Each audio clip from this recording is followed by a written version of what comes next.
Hello and welcome to My India. I'm your host, Sarah Walsh.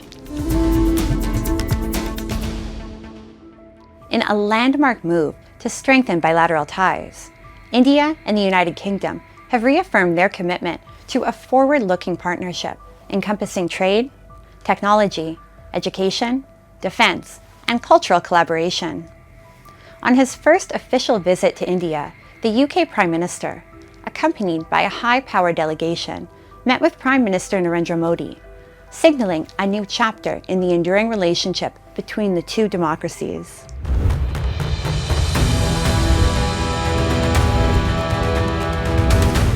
India and the United Kingdom, bound by shared democratic values and strong economic ties, are taking their strategic partnership to the next level. On his first official visit, UK Prime Minister Keir Starmer, accompanied by a high-powered delegation, met Prime Minister Narendra Modi in Mumbai to discuss trade, defense, innovation, and emerging technologies, marking a new chapter in the enduring India-UK relationship. Bharat का dynamism और UK की expertise मिलकर एक unique synergy बनाती है। हमारी साझेदारी trustworthy है, टैलेंट और टेक्नोलॉजी ड्रिवन है। और आज जब मैं और प्रधानमंत्री स्टारमर मंच पर एक साथ खड़े हैं, तो ये हमारा स्पष्ट कमिटमेंट है कि हम एक साथ मिलकर दोनों देशों के लोगों के लिए एक उज्जवल भविष्य का निर्माण करेंगे।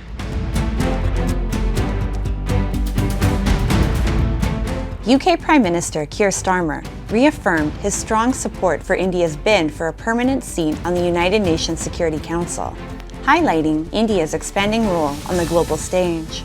He emphasized the strong mood of collaboration between the UK and India, underscoring their shared commitment to boosting trade and economic growth.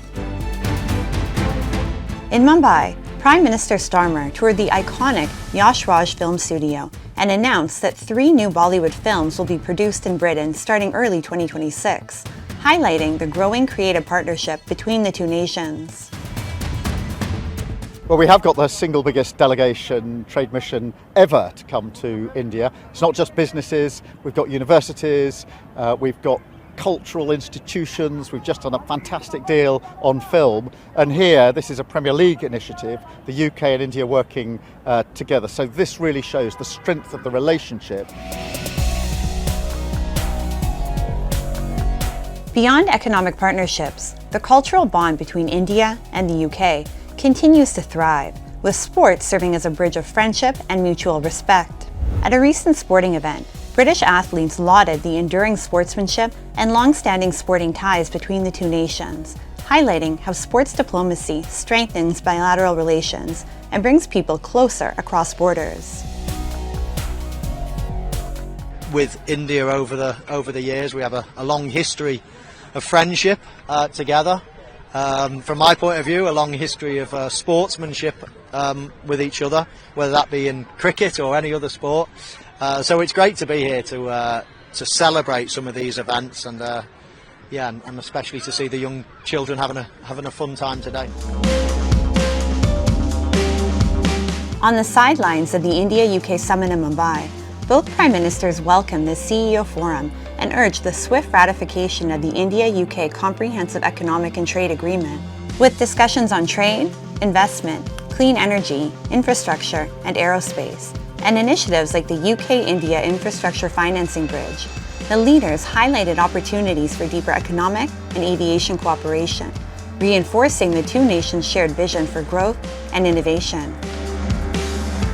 Especially अगर AI की बात करें तो मेरे ख्याल से दोनों देश साथ में काम कर सके बहुत कुछ अचीव कर सकते हैं in terms of AI and other fields. आज अगर आप देखते हैं digital QR code based scanning 500 million accounts India में खुल चुके हैं ऑन यूपीआई। तो इस स्केल का कोई भी देश में पॉसिबिलिटी नहीं है कि ये रेप्लिकेट हो पाए। कई देशों में ये चीज करने के लिए 30 साल लग गए, हमने ये 3 साल में करके दिखाया।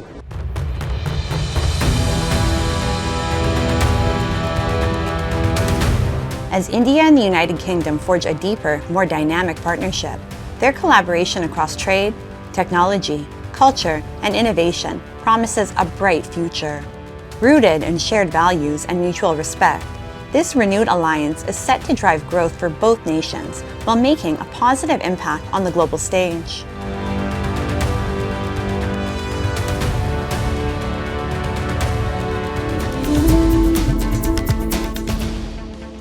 India's food processing sector is fast emerging as a key driver of growth, innovation, and rural development.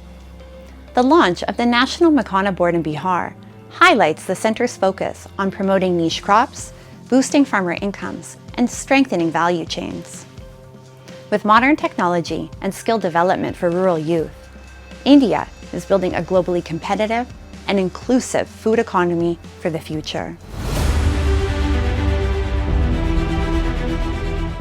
India's agricultural landscape is undergoing a transformation, turning unorganized sectors into engines of growth and opportunity. The makhana, or foxnut industry in Bihar, stands as a shining example. Once marked by low returns and lack of structure, it now enters a new era with the launch of the National Makhana Board by Prime Minister Narendra Modi in the Purnia area of Bihar. By streamlining cultivation and strengthening the value chain, the initiative promises better prices, sustainable livelihoods, and a stronger global footprint for Bihar, the world's makhana capital. मखाना किसानों को मखाने की अच्छी कीमत मिले, technology का इस्तेमाल बढ़ाया जाएगा, राष्ट्रीय मखाना बोर्ड इसके लिए निरंतर काम करेगा। मखाना सेक्टर के विकास के लिए हमारी सरकार ने करीब 550 करोड़ रुपए की योजना को मंजूर किया। World Food India 2025, inaugurated by Prime Minister Narendra Modi, is giving new momentum to India's food processing sector. The event brought together farmers, industry leaders, policymakers, and global investors, showcasing advanced technology, sustainable practices, and innovative solutions. Beyond an exhibition, it promotes government initiatives, fosters partnerships, and builds a modern, resilient, and globally competitive food economy. With schemes like PM Kisan Sampada Yojana and Operation Greens, alongside private sector support, farmers are gaining better training, infrastructure, market access, and opportunities for sustainable growth. We give them some skill training, we give them some agri inputs, we help to how to give them some training how to market their products. We help them in the branding and marketing of their products. We have got our own retail stores. We sell their products through these stalls. Apart from this, we are collaborating. We have already done the MOU with one private party of Mumbai. So they will be opening some 100 more stores pan-India. From organic farming to herbal startups, India's young entrepreneurs and forward-looking farmers are reshaping the food industry with a focus on sustainability and wellness. Events like World Food India provide a global platform to showcase products, attract investors, and position India as a hub for future-ready food solutions. When we look to the in this market, and especially when we're going and visiting a lot of shows and stuff like this, we can actually see that people are heading actually toward the organic and natural side of foods. They like the idea of vegetarian and the idea of healthy, high protein, high fiber. So yeah, I think that the trajectory or trend of people is going to the healthy way. And our products are all healthy and organic. India's food processing sector is rapidly expanding its global footprint. In the financial year 2024 to 2025, agri-food exports hit 46.44 billion USD, with processed foods contributing nearly 10.9 billion USD. World Food India 2025 connects Indian producers with global buyers, boosting trade and positioning India as a competitive hub in the global food economy, while creating opportunities for farmers, entrepreneurs, and exporters. As everyone knows, India are a huge market. So we try to find out the distributor in India. We already have the distributor in Mumbai. Yeah, so the New Delhi is the new market for us. So we try to find out the new market in New Delhi.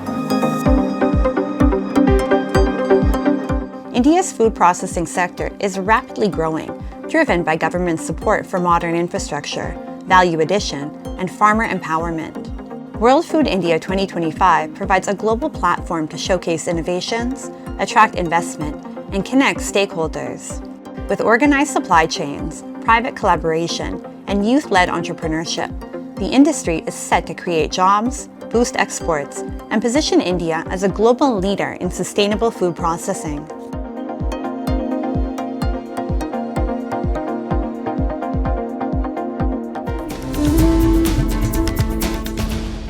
At the foot of the historic Gwalior Fort in Madhya Pradesh stands the revered Dargah of Dada Chinga Shah Baba, lovingly known as Magistrate Baba. Once a magistrate in Allahabad, Dada Chinga Shah Baba renounced worldly life to embrace Sufism, spreading love, peace, and compassion. His shrine continues to draw devotees of all faiths, Hindus, Muslims, Sikhs, and Christians who come together in the spirit of brotherhood. Today, the Dargah remains a sacred space of harmony, upholding Baba's timeless message of humanity, unity, and divine oneness.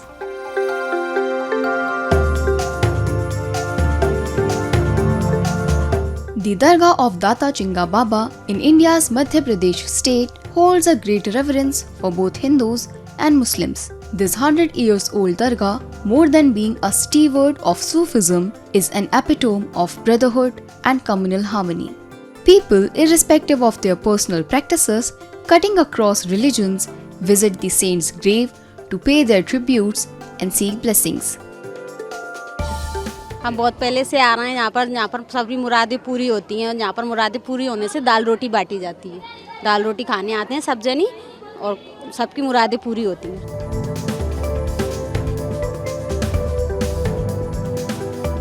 Believers say that before becoming a saint, Dada Chinga Shah Baba was a district magistrate in Allahabad. However, renouncing his worldly life, he chose the path of love and embraced Sufism. It is also said that whoever visits the Dargah never leaves empty-handed, and that all their wishes are fulfilled upon coming here. मतलब मेरे परदादे के ज़माने से और हम ही लोग यहाँ पे देख रहे हैं, हमने यही देखा है यहाँ पे हिंदू मुस्लिम एकता है और सभी लोग यहाँ पर आते हैं, दर्शन देते हैं और उन सब की जो भी जायज़ तमन्ना है वो पूरी होती हैं. With that, the Dargah continues to echo a timeless truth. Humanity is the truest religion.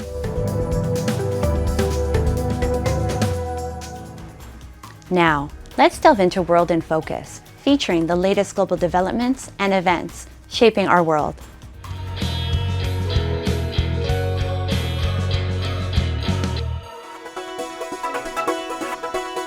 Costume designer Shelly Masondo has blended historical research with indigenous craftsmanship to recreate the rich cultural attire featured in Shaka Ilembe, a South African historical drama that has earned nominations for Best African Costume Design and Best African Series at the Septimus Awards and won Best Makeup and Hairstyling.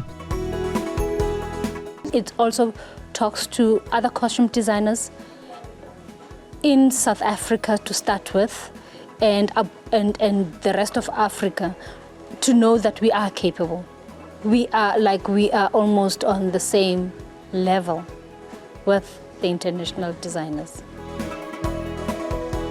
The series chronicles the life of Shaka Zulu, one of Africa's most iconic leaders, and explores the political, cultural and military legacy of the Zulu nation in the 19th century. Masondo's designs play a central role in visually anchoring the story in its historical context. Masondo's team included artisans from diverse backgrounds, Pedi, Swana, Xhosa and Zulu, who helped ensure cultural accuracy. Materials were sourced locally and from neighboring Eswatini, combining traditional techniques with modern methods. Masondo also involved rural women skilled in beadwork and leather crafting.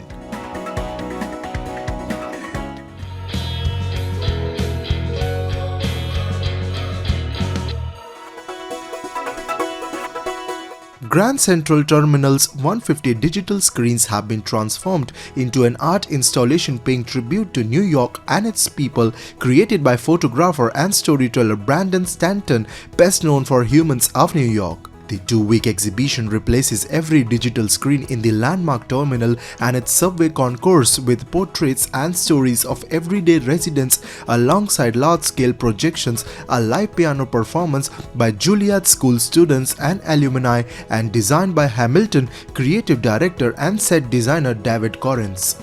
The Metropolitan Transportation Authority calls it the largest coordinated digital art effort in its history. Stanton added that after years of photographing thousands of New Yorkers, his view of people has only grown more hopeful.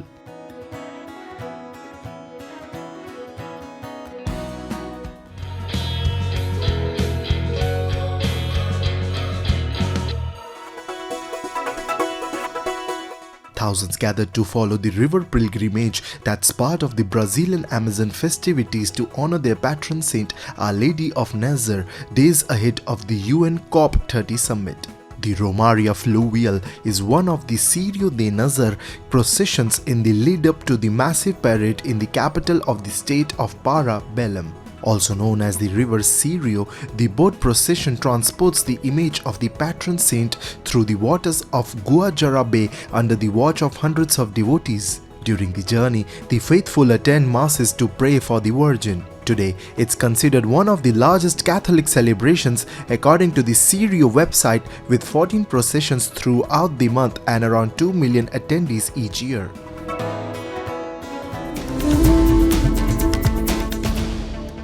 India's journey from an IT services giant to a global innovation and fintech powerhouse is reshaping the world's digital landscape. From Gurugram's glittering commercial towers to Hyderabad's dynamic tech corridors, and now to Gujarat's futuristic gift city, India is scripting a new chapter of growth and global relevance. With cutting-edge technology, smart finance, and a surge of entrepreneurial energy, the nation is no longer just powering the world's back offices. It's leading the front lines of innovation, investment, and digital transformation. Over the past 2 decades, India has transformed from the world's back office to the world's innovation hub. What began in Bengaluru and Hyderabad, the cradle of India's IT revolution, soon expanded to Gurugram and Pune, where global giants built sprawling campuses and powered a digital transformation that reshaped industries. Today, cities like Bengaluru, Hyderabad, and Gurugram host tech leaders such as Google, Microsoft, Infosys, TCS, and Wipro, driving India's knowledge economy.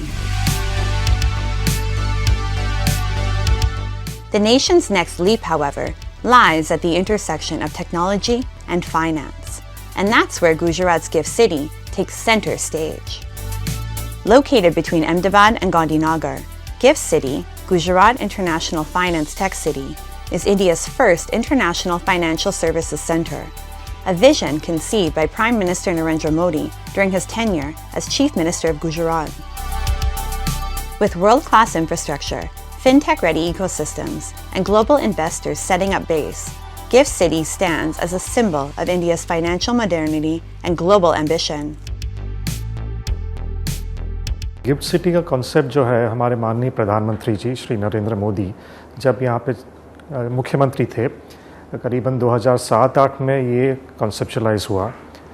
Basically जो idea था कि जो international financial centres world में है globally, Dubai देखिए, Abu Dhabi, London, New York, Singapore, Hong Kong, उस स्तर पे इंडिया में क्यों नहीं एक सिटी होना चाहिए, ग्लोबल फाइनेंशियल हब क्यों नहीं होना चाहिए।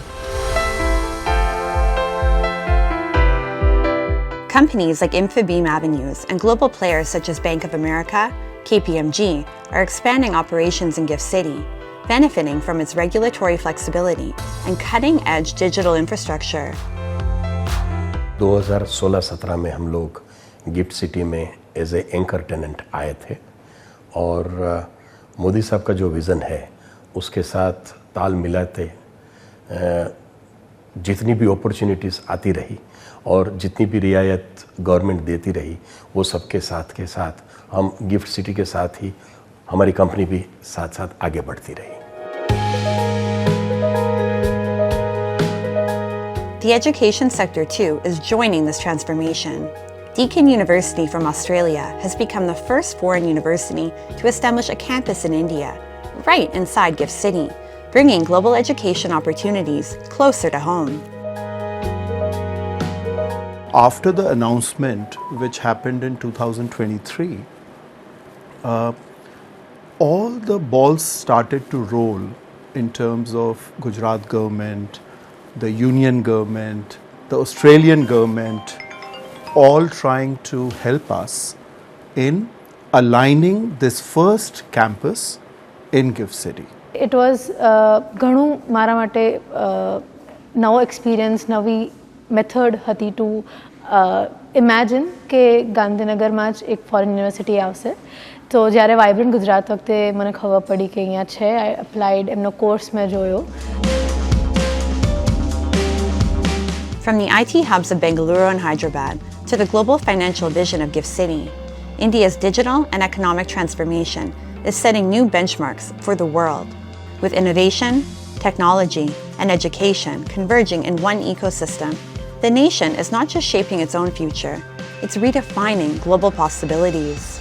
Gift City stands as a shining example of India's ambition to lead the world in the fintech and innovation era.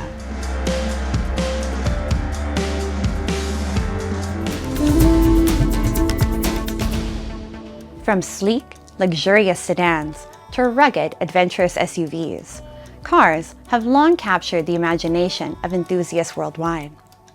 In the black and white era, they were more than vehicles. They were symbols of pride and status. Today, the Payana Vintage Car Museum near Mysore safeguards these timeless treasures, offering a fascinating glimpse into automotive history, masterful craftsmanship, and the nostalgia of a bygone era.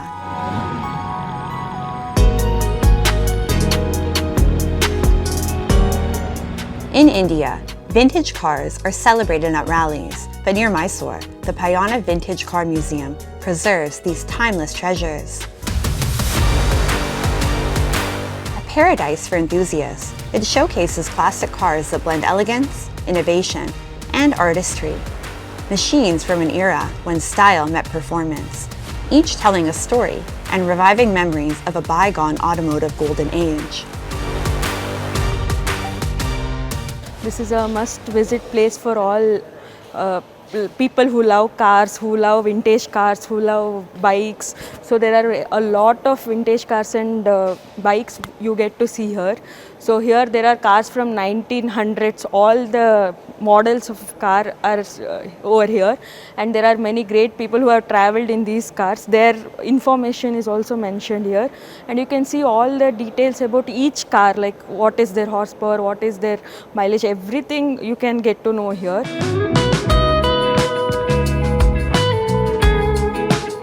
Inaugurated on April 1st, 2024, the Payana Vintage Car Museum, envisioned by Dr. D. Virendra Hegare, spans 23 acres and houses 69 stunning vehicles. From 1925 vintage cars to modern classics, each vehicle tells a story. My father was very fond of vehicles, but not vintage vehicles, but modern vehicles. And as soon as I assumed charge as Hegade of Dharmasala, I was lucky to see many cars which were running about, but from childhood I had a passion for that. Some cars were purchased, some cars were donated to us. People started donating, like Dr. C.V. Raman, as a family, they came to Dharmasala, they saw the cars there, they said, sir, we have two cars which we are not able to maintain, so kindly accept those two vehicles and you restore it. We restored it and we are maintaining it, it's here only. That's how cars coming as donation, as purchase and as also gift. All the three ways it came to us. With thoughtfully designed halls, lighting, and flooring, visitors can admire every detail, including rare treasures like the 1949 Daimler DE36, once owned by the Maharaja of Mysore. I kept visiting this place from past 2 to 3 times. Okay, so I felt from Bangalore I'm traveling till here. So I feel wonderful to visit this place, especially the bikes over there. मैं यहाँ पयाना में car museum देखने के लिए आया था, तो मैंने देखा बहुत सारी भारत के पुरानी सैकड़ों साल पुरानी कारें, यहाँ तक कि विदेशी कारें भी हैं यहाँ पे, और बहुत सारे बाइक्स भी देखने को मिली मेरे को। बहुत रेयर केस में मैंने ऐसा देखा है, जैसे कि म्यूज़ियम्स में जाकर ही मुझे ऐसे देखने को मिला, लेकिन जो पयाना में मुझे देखने को मिला बहुत रेयर है। लाइक इतने सारी गाड़ियाँ मैंने कभी देखी नहीं थी। Every car in the collection tells a unique story and marks a milestone in automotive history. The museum offers more than just a display. It's a window into the lifestyles and innovations of past eras. From vintage cars to wartime Jeeps and other classics, it showcases the engineering brilliance and luxury of bygone times, captivating both adults and children alike. Enjoyment हो रहा है, बहुत पुरानी car है और एक first time देखने आए हैं, अच्छा लग रहा है, एन्जॉयमेंट हो रहा है। There are so many cars of olden days. There are from all old peoples have made this. It is so beautiful and it have made in Mysore Car Museum. It is so beautiful and it is from 1937. Those cars and bikes are so beautiful. We have came with our family, so it's good place. You can also come and join here. The Payana Vintage Car Museum is a must-visit for anyone eager to experience the rich history of automobiles. Showcasing the elegance of India's and the world's classic cars, their stories, and the artistry of restoration, the museum offers a captivating journey into the past. Perfect for families and car enthusiasts alike, it preserves these remarkable vehicles, ensuring their legacy continues to inspire future generations.